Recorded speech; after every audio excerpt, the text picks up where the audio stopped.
Welcome to ArchRivals Football Season 4. Sponsored by Raz Energy, Steiner Sports, and Super Draft Pro. Here is your starting lineup for Season 4. Number 20, Darnell, the Playmaker Sallins.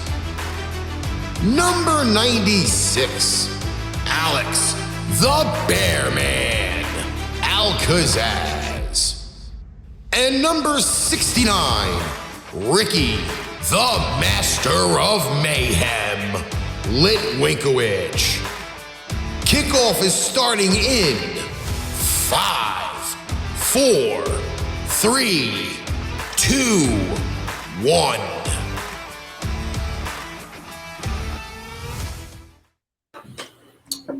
Ladies and gentlemen, welcome to ArchRivals Football. As we are here with the Playmaker out here in Duval. And we got the Bear of Texas himself, Mr. Alex, Arkansas, who is enjoying a very nice piece of meal as of right about now. How you doing, sir? I'm doing good. Just got off work. Started my new job last week, and it's beyond brutal. And he says it's beyond brutal. Yeah, being a bar back is not an easy job. What is that like anyway? What's what? What is that like anyway? A lot of stuff. All the prep you got to do. Changing kegs. Getting all the supplies, everything. Oh yeah. Because when you change out a giant beer keg, chances are when you change the empty one, you're gonna get sprayed right in the face with beer. Beer everywhere. Beer just everywhere. Yeah. All right, ladies and gentlemen, we are here. We're going to recap the Divisional weekend.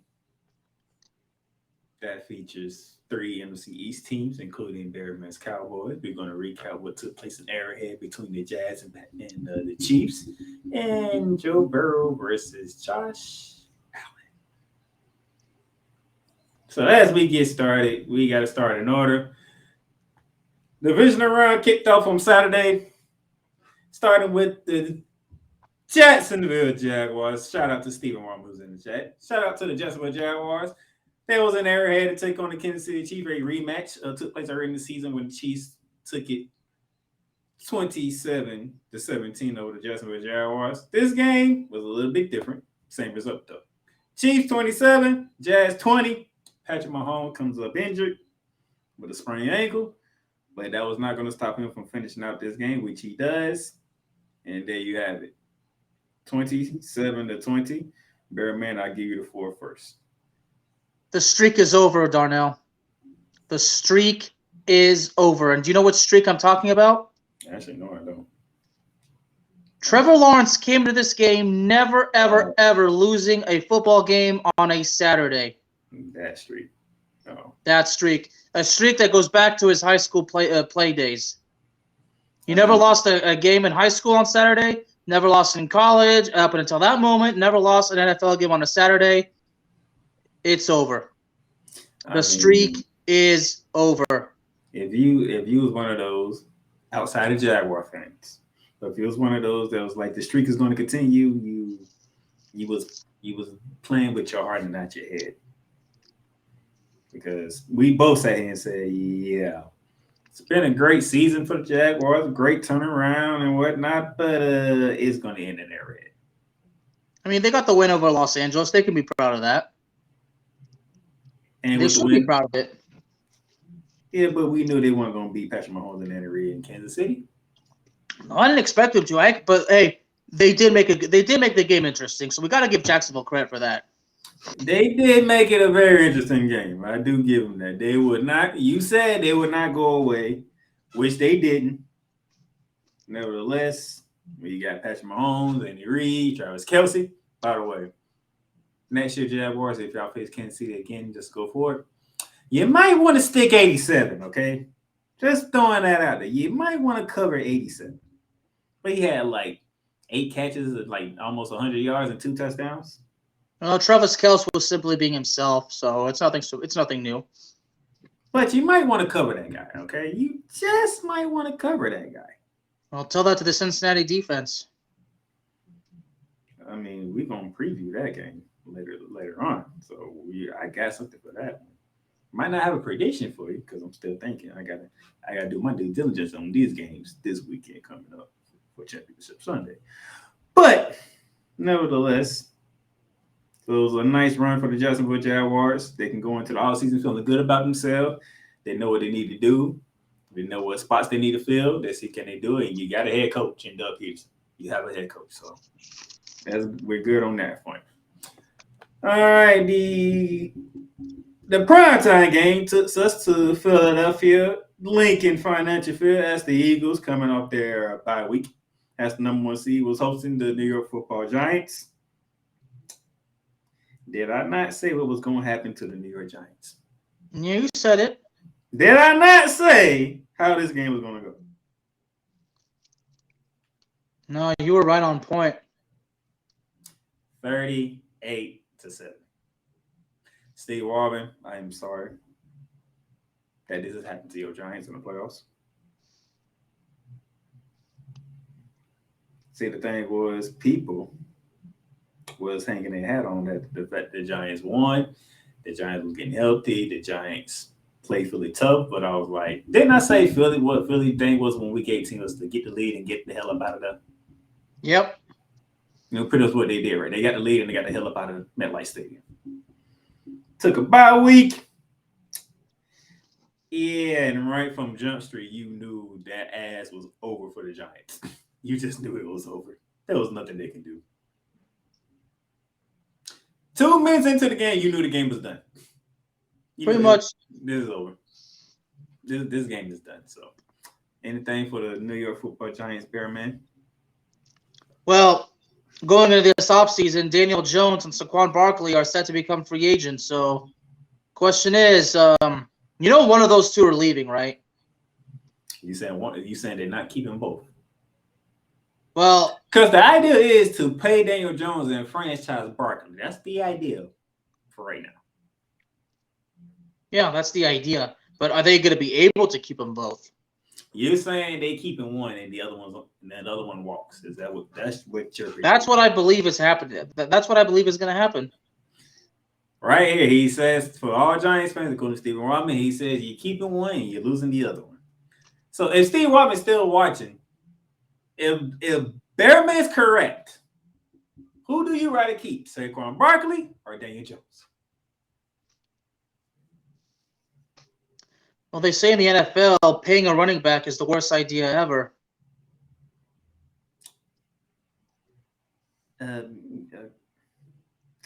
Yeah, because when we get that's in some, and then other people saying paying a quarterback is the worst idea ever. Yeah, but you got to take you have to be willing to take the risks, right?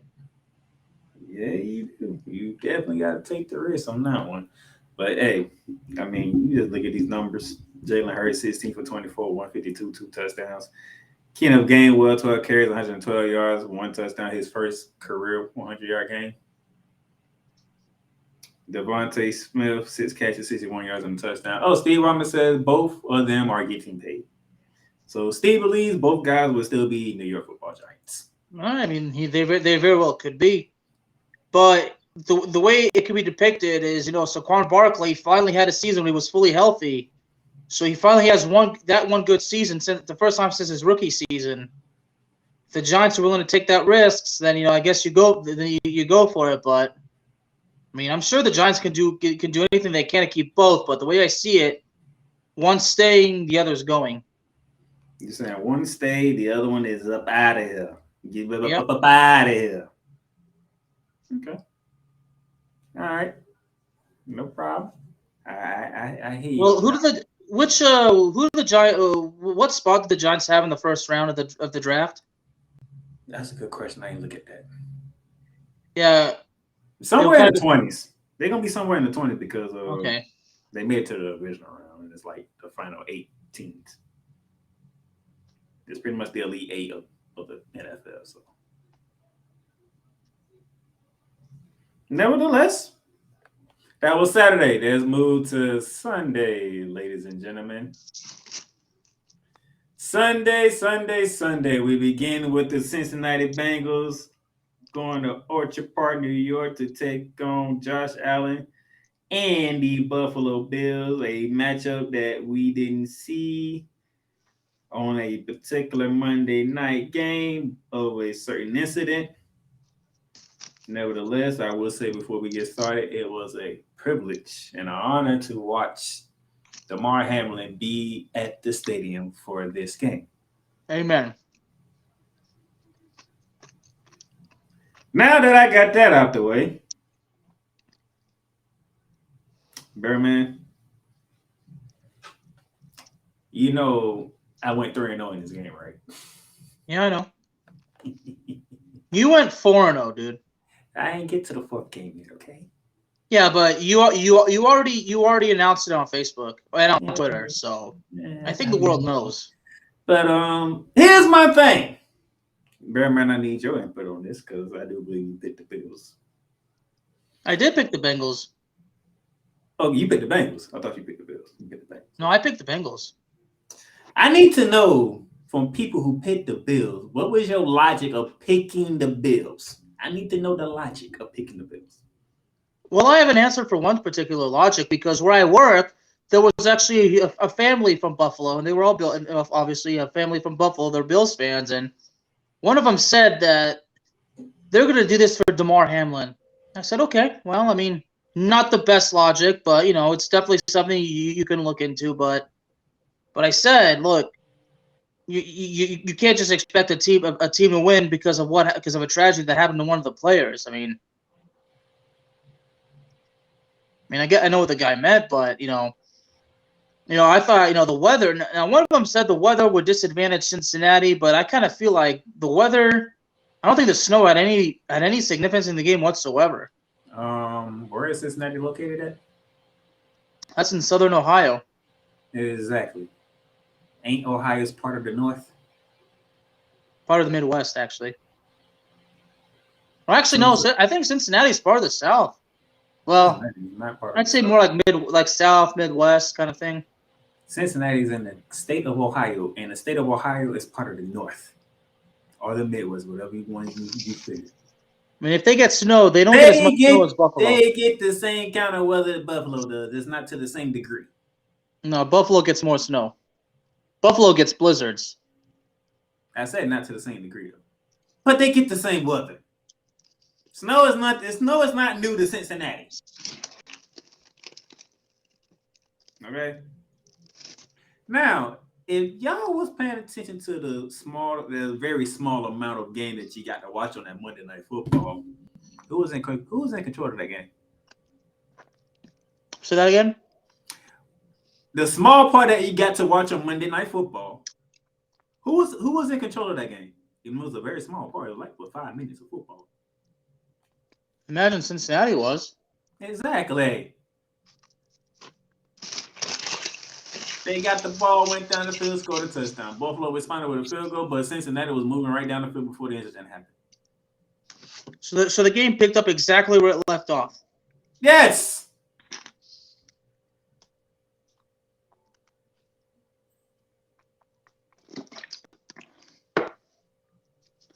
Are y'all not paying attention to Joe Burrow? What is his nickname? He's called Joe Cool. Because he's cool. How did he play against the Buffalo Bills Sunday? He played in a cool way. That's what I'm trying to figure out some of y'all logic when you pick these games, because now if you want to say you was wrong with the Damar Hamlin story and Buffalo, that did you not watch the Miami game? How did Buffalo look in the Miami game? No, How did Josh Allen look in the Miami game? No, and I talked about this, didn't I? I mentioned that, didn't I? Did I? So that's why I'm posing the question. What was the logic behind picking Buffalo? I mean, at the end of the day, maybe there was no logic. There was no legitimate logic, or at least not one to the fullest extent. Joe Burrow, 23 for 36, 244, 2 touchdowns. Joe Mixon, 20 carries, 105 yards, a touchdown. Jamar Chase, 5 catches, 61 yards and a touchdown. Josh Allen, 25 out of 42, 265 and an interception. Carried the ball 8 times for 26 yards and a touchdown. They long touchdown, by the way. Dawson Knox, 5 catches, 65 yards. You can say the same thing about this game. That's the Giants game. From opening top, you knew the game was over. You knew it was over. Mm-hmm. Buffalo couldn't do a damn thing, and the Bengals were doing whatever they wanted to do. Okay? Well, now, before we move on, I got a question for Mr. Bearman. How do you feel about the way Stephon Diggs reacted to the end of the game and what he posted on Twitter? I understand where he's coming from because obviously he was frustrated. I mean, at the end of the day, sometimes I've explained, look, he might not, what he did, obviously maybe not the right thing to do, but what we have to understand is I don't know what it's like to be in his position. So that's why I say I understand that he was frustrated and that obviously sometimes when you're mad, you're frustrated, you might do something or say something that you don't mean to. I mean, we've all been there.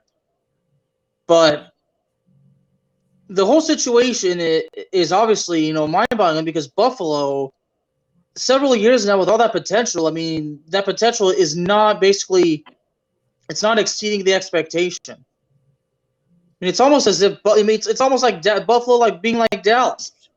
All that potential and just not, and then failing. The experiment just failing and failing and failing.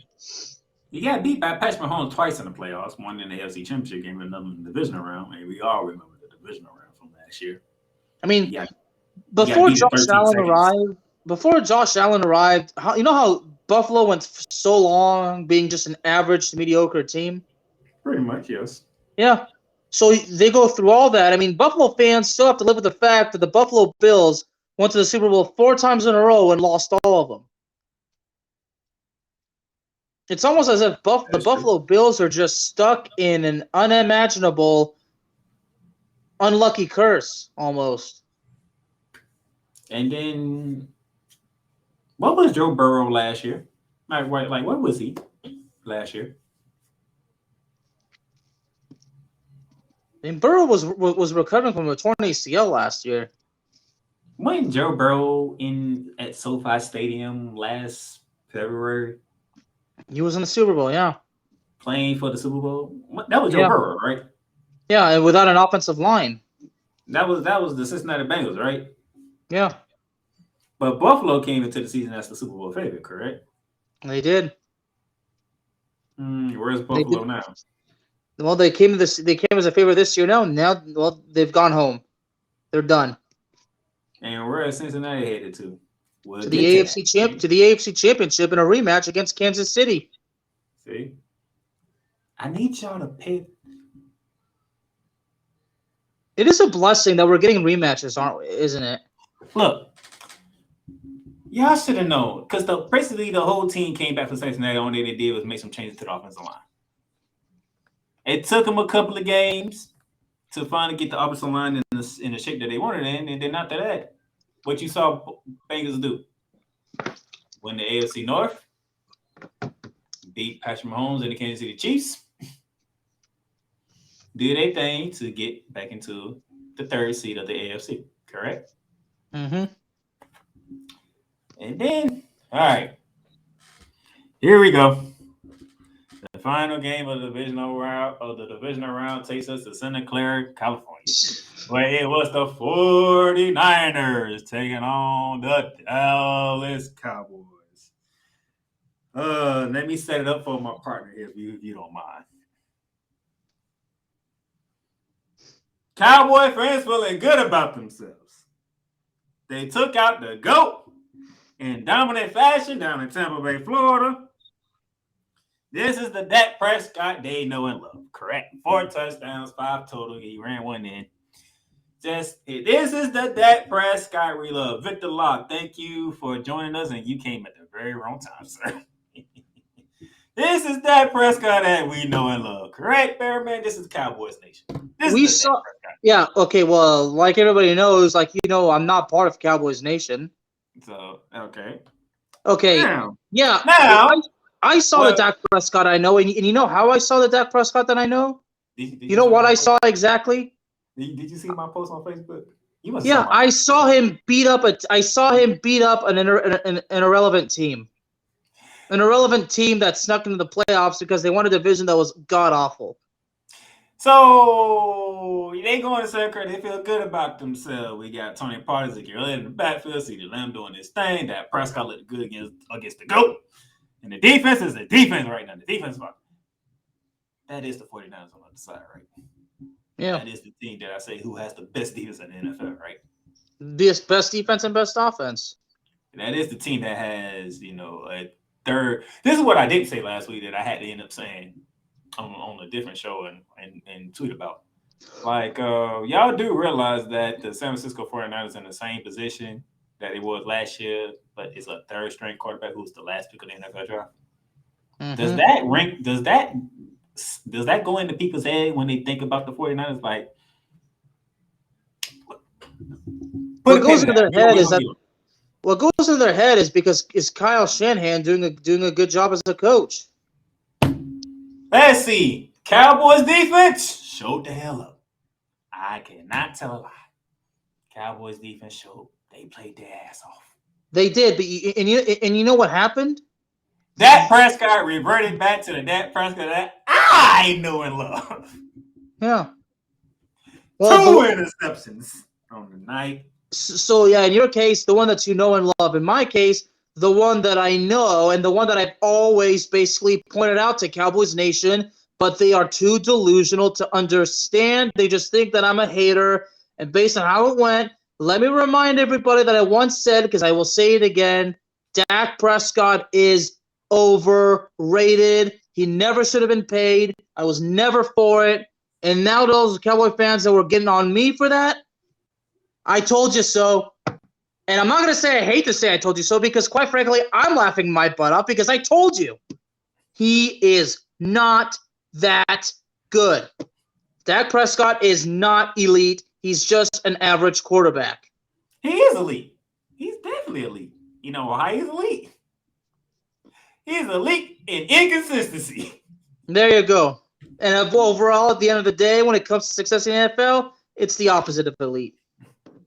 He's the elite. And by the way, you know, like a lot of Eagle fans were at the place, like, yeah, and when I tell them that I'm so good at pissing off Cowboys Nation, and I told them how I do it, I immediately got subscribers to this show, to our show, Pipe Bomb Radio. I don't stop, baby. And don't worry, I've been telling people about your basketball show too. So don't be surprised if you get more if you notice the subscribe count going up. So, you know that's what I do, right? Oh, I appreciate it. I just tell people like, hey, if you love basketball, you listen to this show. You love pro wrestling, you listen to Ringside Chaos. You love soccer, you listen to my show. I'm looking at Victor Lott's question here. Well, here's the funny part. So when I told people, there was a huge family of Eagle fans. I told them I love the Cowboys. I'm just not part of Cowboys Nation. At first, they're like, "Well, what do you mean?" And I told them why, and they were like, they praised me in such a way. The dad literally just pulled out his wallet and gave me a $20 tip. I'm like, well, I appreciate that. Well, Victor Locke is part of Cowboys Nation, but he's more like you. I mean, this is an interesting question here. So, who's worse, Dak Prescott or Jameis Winston?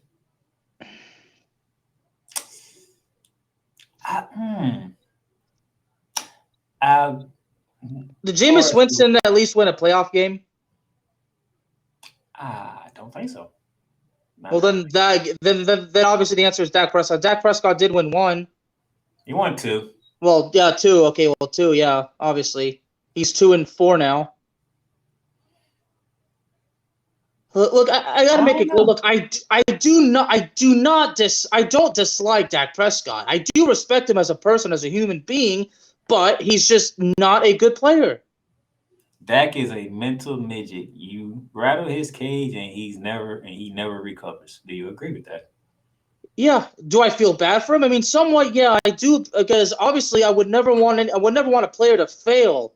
But sometimes you just gotta tell like it is. Look, I don't like having to being so critical, but when it's the truth. Well, I went to school for journalism, and being a journalist is to tell the story. It's about getting the facts straight. I mean, here's another story. The first lesson I learned in journalism was a classmate of mine who grew up in the ghetto said to me that's been seared in my brain ever since, get the facts straight, homie. I will never forget that. The fact is Dak Prescott is not good. The fact of the matter is paying him that amount of money was a mistake. I have a question on my own. And this is a question that you heard, I'm pretty sure you heard throughout the 2 days that we took away from this game. I mean, look, I love my Cowboys, but I'm just going to tell the truth. What is next for the Dallas Cowboys? What, in your opinion, should the Dallas Cowboys do? Obviously, you can't fire the owner and the president. That's obvious. So, what do the Cowboys do? And the GM too. He's not, because he's also the GM. I mean, when it comes to the Cowboys, Jerry Jones is basically God. But what do your Cowboys? He's Albus Dumbledore. What do your Cowboys need to do from here? By the way, Tony Pollard did have successful surgery on the broken fibula. He should be ready for training camp. They called it. I think they called it what, tightrope surgery or whatever it is. I ain't looking into the details, to be honest. I ain't never heard of that.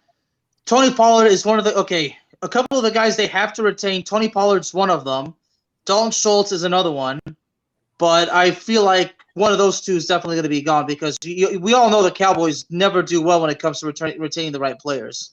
But what they should have done is, look, that offense too. I mean, the offensive play calling was still horrible. Kellen Moore should be gone. Dan Quinn, I feel like Dan Quinn, in his case, I think he deserves better, so it's better for him to leave because here he is playing a good defense, but the offensive side of the ball just can't, with the inconsistency.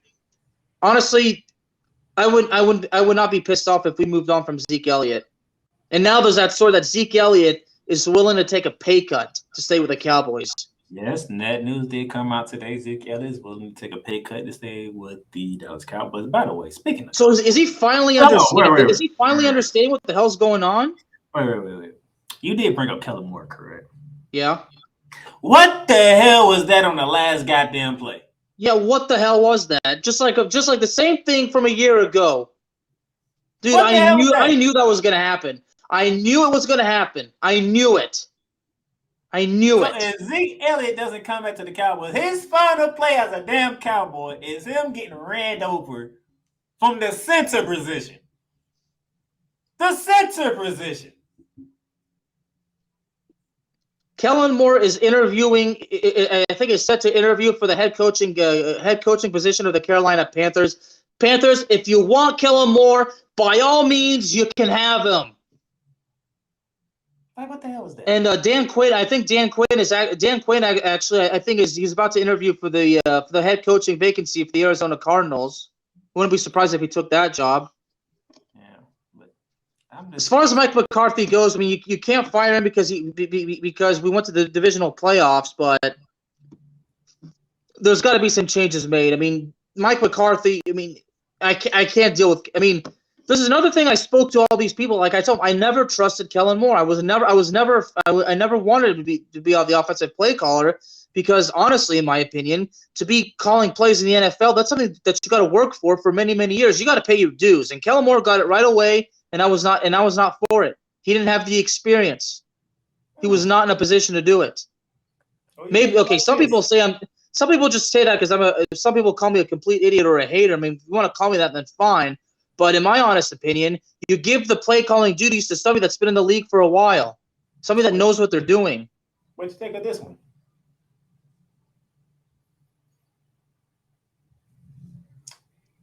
So I'm guessing you're referring to Cam Newton, Victor. Cam Newton over Dak Prescott? Well, Cam Newton went to a Super Bowl.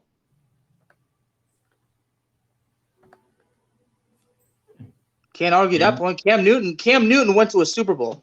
He did went to a Super Bowl, but that's not a fun memory for Cam Newton either. If you know what I mean. Yeah, I know. And over on Snowman in the morning. For Mr. John Mesack, it's a great memory. Oh yeah, for you don't know this bear man, but over on Snowman in the morning, they call Mike McCarthy Pennywise.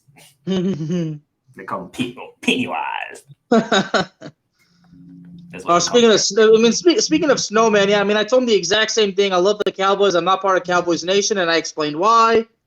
Oh man, that dude praised me, man. It felt good. At the end of the day, I mean, I always tell those Cowboy fans. I mean, think about it. You're saying this. You're saying we're going to win the Super Bowl this year. I mean, for God's sake, you're embarrassing yourself. So, Brock Purdy did not have a stellar game, but he did something that Prescott didn't do.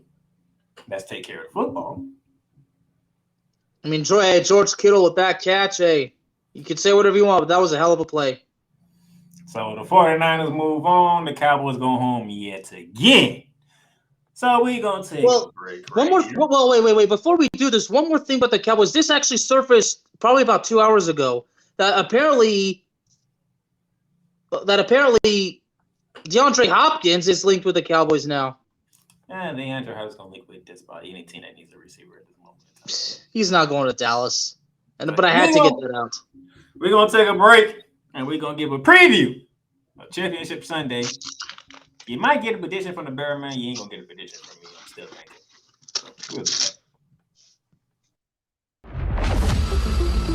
Paint Train Pipe Bomb Productions and the Playmakerz blog are now both partnered with Fanatics. Fanatics is now your new home for all fan merchandise. From the MLB, the NFL, the NBA, the NHL, MLS, NASCAR, WWE, international soccer leagues, and golf. Check out the links below for everyday deals on fanatics.com.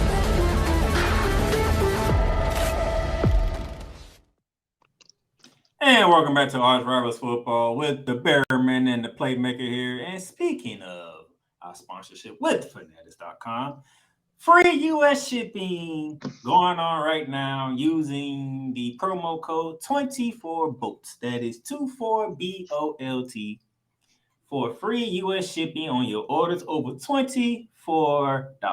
Get your merch. Get your merch. With that being said, getting your merch, let's talk Championship Sunday. Championship Sunday. Now, I'm not going to force you to make a pick. If you want to make a pick, you can, because I'm not making picks. It's on a Tuesday. Well, I'm not sure if I'm – well, we'll see.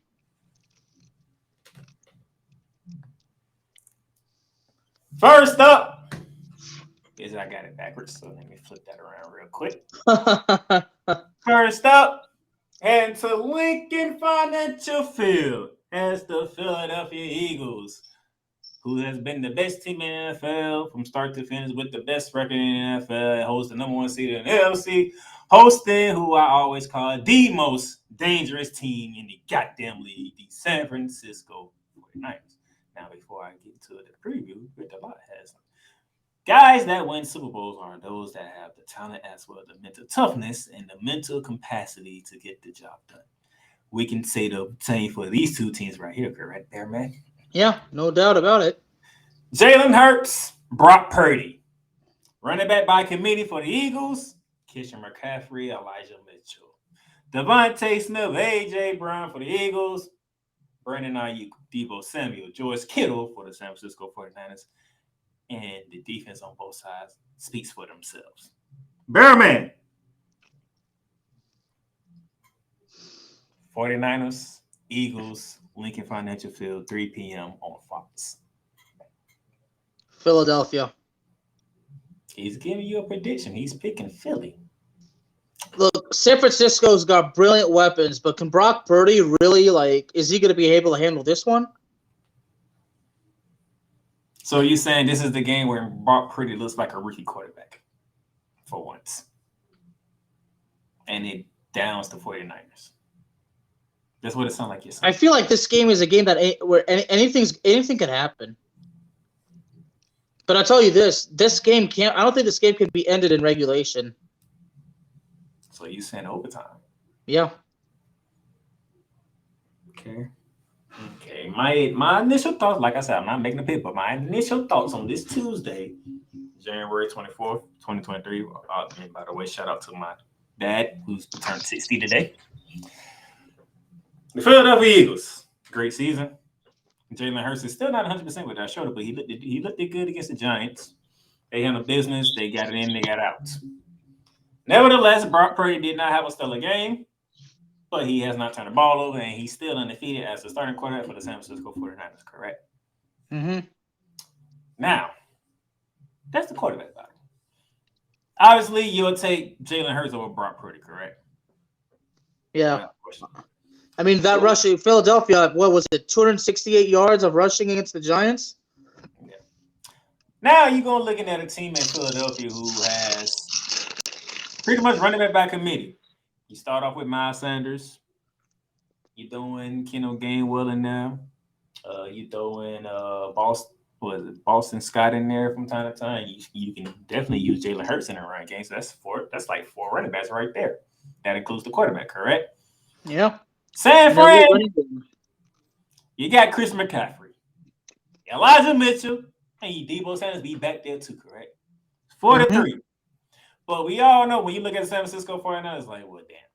You know from this time you know the San Francisco 49ers on your schedule, this is going to be a big boys game. You already know that. You already know it. As soon as you see the SF in the red and gold logo, it's a big boys game, correct?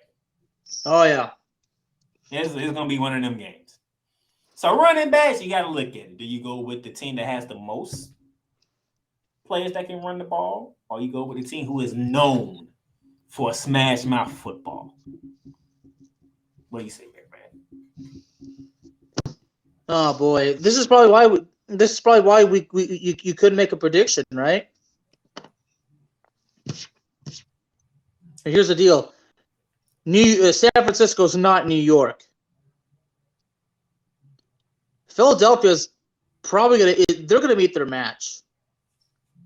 Philadelphia knows that San Francisco is not to be messed with. I'm gonna say it belongs to anybody.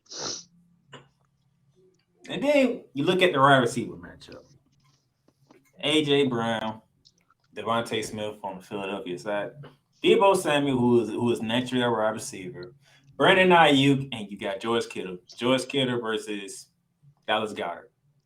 Mm-hmm. I lean George Kittle because it's obvious. Oh, wow, I'll go with George Kittle. I've been burnt by George Kittle before. I felt the wrath of George Kittle before. That's a Rams fan. I also felt the wrath of Deebo Samuel a lot of. How many times you heard me on Remy talk? I had to, even Snowman when he came on here told you about it. Every time I have to do a Remy talk about the 49ers game, who I'm always bringing up? Deebo Samuel. That damn Deebo Samuel. But AJ Brown, it's not like you have a choice. But AJ Brown, on the other hand, got traded from Tennessee to Philly this year, and the Eagles' passing offense. What do you know? So receiving wise, do you like Philly or do you like San Fran? Philly. You like the Philly. You like Devontae Smith, Dallas Goedert, and AJ Brown. All right. Defensive side. Hey, you already know who I'm picking. I already called him the best defense in the goddamn league. Yeah, San Francisco. But Philly got some players on the defensive side too. Philly gets the edge in secondary because their corners are second to none. Darius Slade Jr., Bradbury, them guys are second to none. But would you take Philly's D-line over San Francisco's D-line? I don't think so. No. Would you take Philly's linebackers over San Fran's linebackers? Hell no. No. That's Philly's weak point is the linebackers, ladies and gentlemen. I'm telling you that right now. And if you know anything about San Francisco, they always got linebackers. Fred Warner, Drake Greenlaw, them boys are all over the field. Man, how many times you seen is a 57 or a 54 in the goddamn vicinity of the damn football? Too many times, honestly. Every time you turn around, you see a 54 or a 57 somewhere around the ball with a Cowboy. Mm-hmm. Then that's the head coaching matchup. Kyle Shanahan, Nick Sirianno.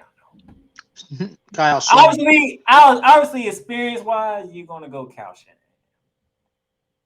And plus, we never seen Nick Sirianno get this far before because it's his second year at the helm with the Eagles. Mm-hmm. So you'll give the edge to Kyle Shanahan. I say edge because he has the experience. But what do people hang over Kyle Shanahan's head? 28-3. 28-3 against Thomas Edward Brady and the New England Patriots. You know what else you hang over him? The fact that you was in the Super Bowl when you had Jimmy Garoppolo against Patrick Mahomes. How did that game end? Oh, with 10 minutes left, you had a 20-10 lead.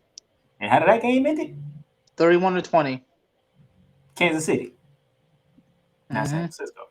And then last year, you had a chance to get back to the Super Bowl, but what happened last year? Lost to the Rams. Blew that 20. What was it? A 24-7 lead. Going into that game when you had a 6-game winning streak on the Rams, which is now 8 in the regular season, because they swept us again for a regular season again. But the NFC Championship game, I think that hurts more, correct? Mm-hmm. So this is interesting here.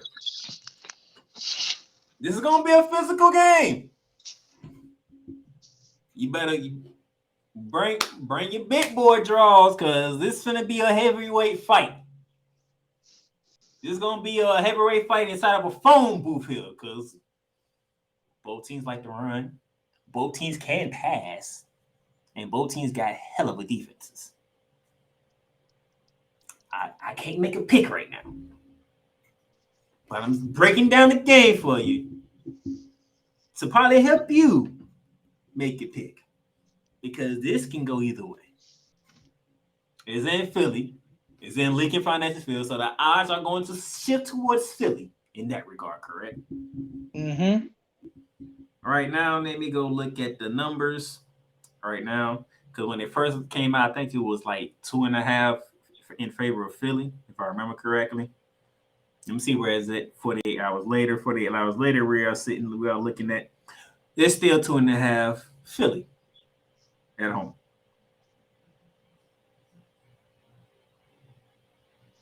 So it's gonna be Philly's his favorite, yeah.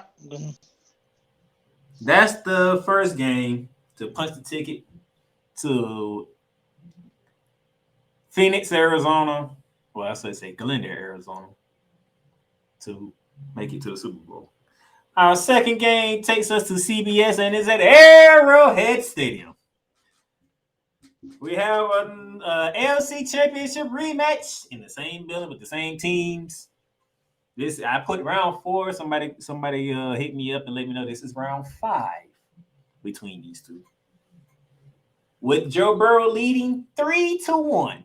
Patrick Mahomes won the first year when Joe Burrow got there before Joe Burrow injured his ACL. We always know that Joe Burrow and the Cincinnati Bengals have beat Patrick Mahomes in 3 straight of a calendar year.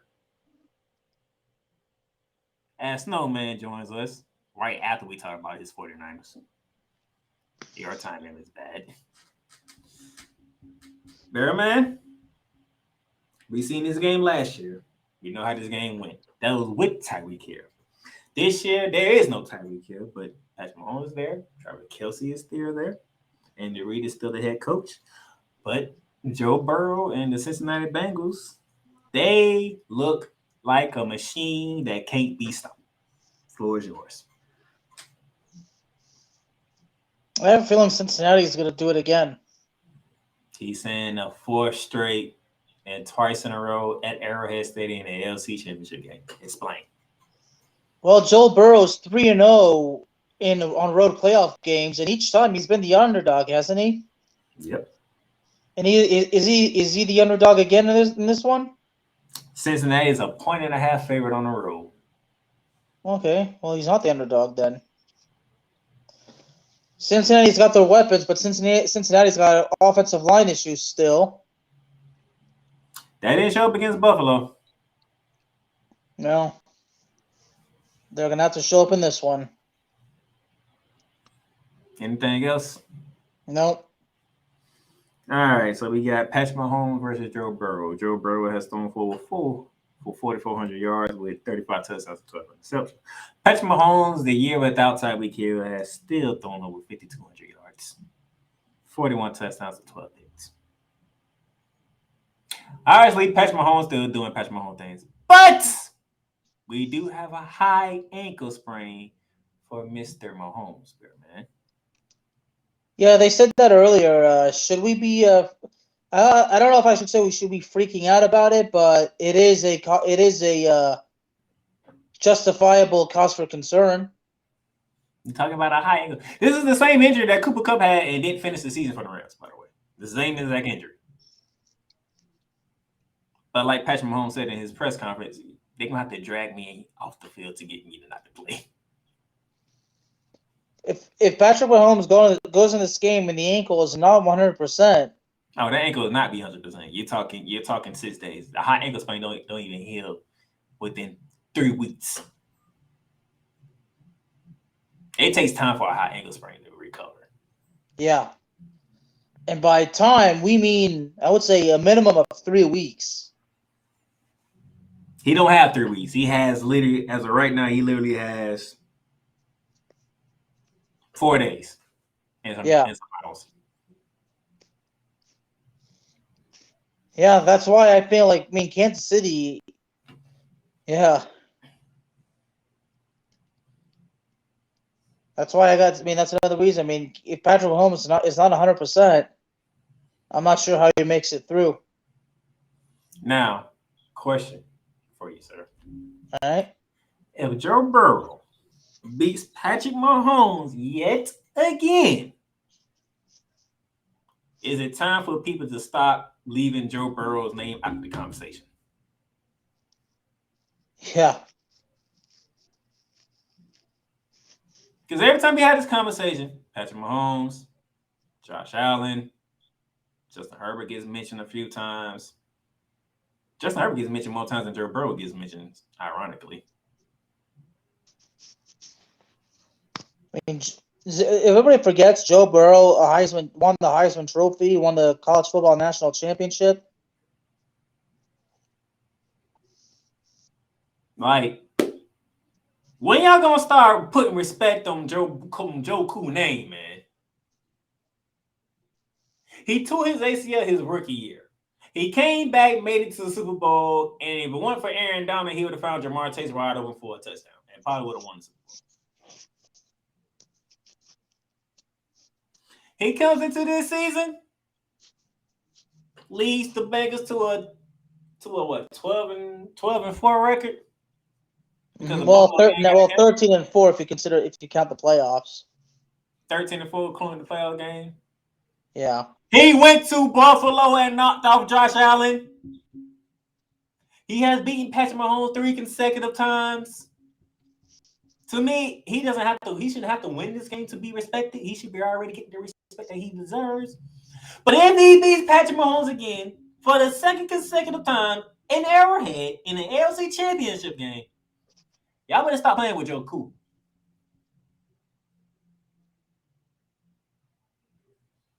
Because this boy does not phase under any type of pressure. Don't matter the situation, this man is Joe Cool all day, every day. Obviously, if we go on weapons, we obviously know who got the better weapons. That'll be Joe Cool and the Bengals, correct? Yes, sir. The only thing besides quarterback position that the Chiefs have over the Bengals when it comes to offense is what? Tight end with Travis Kelce. Because who you gonna put up against Travis Kelce outside of George Kittle? Nobody. But you got Joe Mixon, Jamar Chase, T. Higgins, Tyler Boyd. Samaje Perine comes in and does some things. Joe Burrow got weapons and he gets all of the ball. Patrick Mahomes gonna do his thing with Travis Kelce, Juju Smith-Schuster, Marcus Valdes-Scantling. He's gonna do what he needs to do. Jeremy McKinnon and whatnot. Now, defensive side, Chiefs or Bengals? Probably Chiefs. You say Chiefs. I say Bengals. You have a Howard Patrick Mahomes against that D-line for the Bengals. Sam Herbert, Trey Henderson.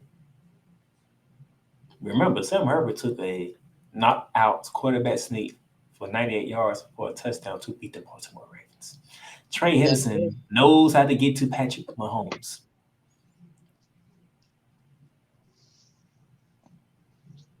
I like the Bengals defense. Head coaching wise, you can say Andy Reid. Done it longer. Andy Reid has been a head coach since 1999. Done it longer. Been to 2 Super Bowls, 1-1. A man can call plays, but Zach Taylor ain't far off. Zach Taylor definitely ain't far off, despite the length of time Andy Reid has been coaching. Zach Taylor has shown the ability to coach. So, I broke it down for you. Like I said, I can't make picks. It's only Tuesday. I still need time to make picks. This is Championship Sunday. Okay? You have to be methodical in this one. You can't rush the judgment. You can't rush the judgment, Bearman. You have to analyze, not overanalyze. You just have to analyze, look at the stuff that you normally look at, see where the pieces fall at, and then you make your best educated guess.